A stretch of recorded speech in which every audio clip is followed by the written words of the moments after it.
Hi, welcome to the third episode of Relax with Excel, where you may learn something about Excel, but will probably fall asleep. Then again, maybe you'll learn in your sleep. In this episode, we're going to cover the basics of VLOOKUP. VLOOKUP is one of the more well-known lookup functions in Excel. Like most lookup functions, it's used to find things in a table or range of data. For VLOOKUP, it is looking into a row and would return a result from that row depending on the column that you choose.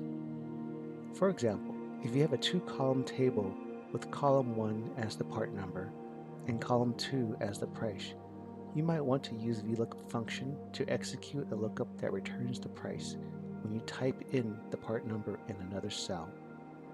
Let's pretend that we do have this situation and column A has over 100 unique part numbers going down the rows, and column B has the prices for each part. You might want to use column D as the area to do your lookup. Cell D1 would have the text part to look up, and cell D2 would have the title price. In cell D1, this is where you input any part number to be looked up. In cell D2 is where you write out the VLOOKUP function.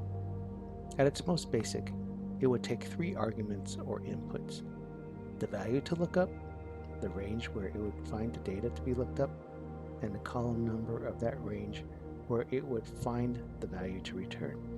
There is a 4th argument, but if that's omitted, it would default to true.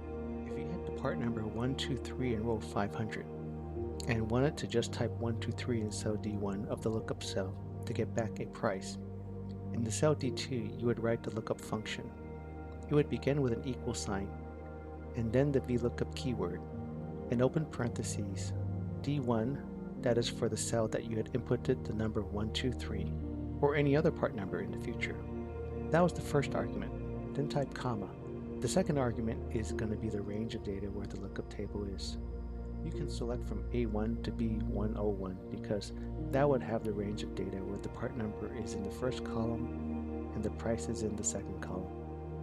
Or you can just type the following, A1 colon B101. The third argument would be what column to bring back the value from. Since price is in the second column, you would type the number 2 here. You can just type closing parentheses after that to complete the function. VLOOKUP would effectively look in the first column for the value of the part number 123 and then go row by row to find it. Once it finds it in row 500, it would move to the second column to bring back the associated price. And that is how a basic VLOOKUP function works. When you have a large table with many columns and want to use a lookup function to quickly find, say, columns 5 or 8, and the value based on the lookup value, VLOOKUP is often one of the better tools to do this.